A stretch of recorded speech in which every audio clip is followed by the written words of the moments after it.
الحبايب مساء الخير. فاصل جديد من مسرحية شيرين عبد الوهاب وحسام حبيب، ولكن المرة دي شيرين فتحت على الرابع في التصريحات والفضايح.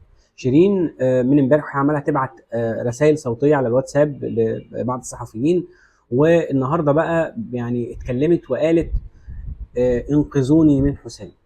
بتستنجد طبعا بالمسؤولين وبتستنجد بالصحفيين، بتستنجد بأي حد يعرفها. أرجوكم انقذوني منه وخلصوني منه، لأنه هو خلص عليا فنيا وخلص عليا إنسانيا.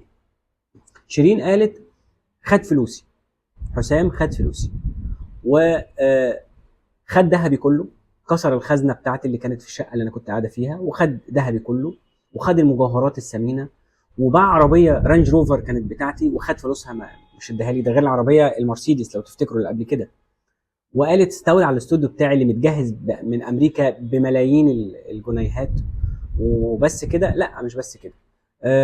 كمان حسام طلب مني وابتزني وهددني وطلب مني 200,000 دولار اللي هم 10 مليون جنيه. فانا قلت له ليه؟ قال حقي في شغلي معاكي. طيب هل يا شيرين هو كان بيشتغل معاكي؟ قالت والله ما كان بيشتغل معايا ولا حاجه، ده كل الحكايه ان هو كان في كل حفله يمسك ايدي كده وانا طالع على المسرح، يطلعني على المسرح بس كده. ده شغلانه حلوه جدا والله العظيم. خد بقى في مقابل الشغلانه اللي ماسكه الايد ديت في كل حفله كده عشان طالع على المسرح، خد 10 مليون جنيه. يا سعدك يا هناك والله العظيم. عشان كده انا قبل كده في مره من المرات قلت لو انت سالت حسام حبيب دلوقتي انت بتشتغل ايه، هيقول لك انا بشتغل شيرين. هو بيشتغل شيرين، بيشتغلها قوي. وهي جاوبت على سؤال مهم، انت بترجعي له ليه؟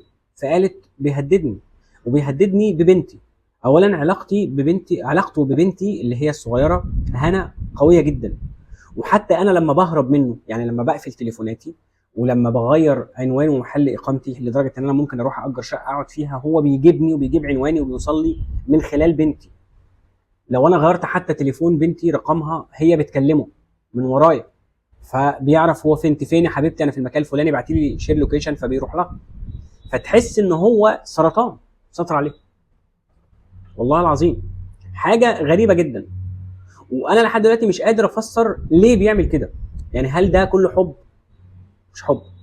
ولما انا قلت قبل كده، يمكن ناس كتير مثلا غلطتني لما قلت هو مش هيسيبها لان هو مستفيد، هو مش شغال حاجه، هي مصدر قوته، هي اللي بتصرف فلوس، وهي مصدر دخله الرئيسي ومصدر دخل كبير جدا. بالمناسبه هي كمان قالت في كلامها وفي ادعاءاتها عليه، قالت ان هو جاب لي محاسب من كام سنه كده تبعه هو، على اساس ان هو يعني ينظم لي ويظبط لي الحسابات بتاعه الحفلات بتاعتي بقى، وشغل اغاني التترات اللي انا بعملها والكلام ده كله. بتقول دخل لي فلوس كتير الفتره اللي فاتت دي في السنين دي، بس المحاسب ده ما ادانيش مليم. الفلوس دي راحت فين بقى؟ يسال عليها حسام. طبعا شيرين قالت هو كمان بيشتمني، يعني بيتصل بيا يشتمني باقذع الالفاظ، بيشتم وبيقول كلام على اصحابي، يعني ما يتلبسش عليه هدوم، لدرجه ان هم طلعهم كذا وكذا وكذا كلام. طبعا يعني مش عايز نقول كلام يعني، بس يعني هي عايزه تقول ان هو يعني طلعهم شوشو او شرشر، تمام، رغم ان هم مش كده. وده اللي حسام بيعمله بقاله فتره كبيره، ان هو بيفرغ من حوالين شيرين اي حد يقرب منها، يعني اي حد يقرب من شيرين نروح نديله كده بالبوكس كده عشان تفضل هي فرخه اللي بتبيض ذهب، في ذهب فعلا، مجوهرات اتاخدت، حاجات كده يعني. وقالت اهلي اتخلوا عني لا بسببه هو. ودي لاول مره هي شيرين تقول حاجه صحيحه، ان اهلها كانوا جنبها فعلا وكانوا عايزين مصلحتها، ولكن هو اللي كرههم فيها وكرهها فيهم. تمام. اخوها بقى طلع وقال جملتين ما لهمش لازمه، يعني قال انتوا علاقه اصلا تعر وسيره تعر وقصه تعر وحاجات، يعني هو يعني فيما معناه، يعني كتب على السوشيال ميديا، رغم ان انا مغلطه جدا، يعني انا طول الوقت انا بنصف محمد عبد الوهاب اخوها، يعني لان شايف انه الاقرب ليها. لكن لما هو طلع بعد تصريحات شيرين وقال الجملتين دول، انت ايه دخلك في الجمله المفيده دي؟ انت ليه تقول على اختك كده؟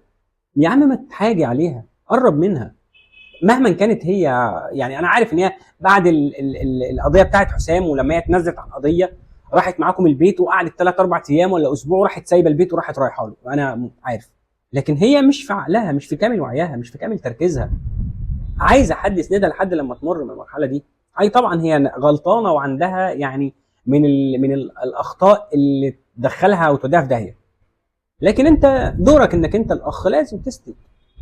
انا مش عارف، انا نفسي يعني في العيله دي والله العظيم يطلع شخص رشيد يحاول ان هو يظبط المشاكل دي كلها، يعني ينصح الناس ديت ما تتكلمش، واقفلوا بقكم ويعني اسكتوا شويه، اسكتوا شويه وحاولوا انكم انتوا تحلوا مشاكلكم بعيد عن الميديا والاعلام. شيرين هي اللي بتطلع تتكلم يا جماعه، يعني يعني احنا رد فعل لشيرين.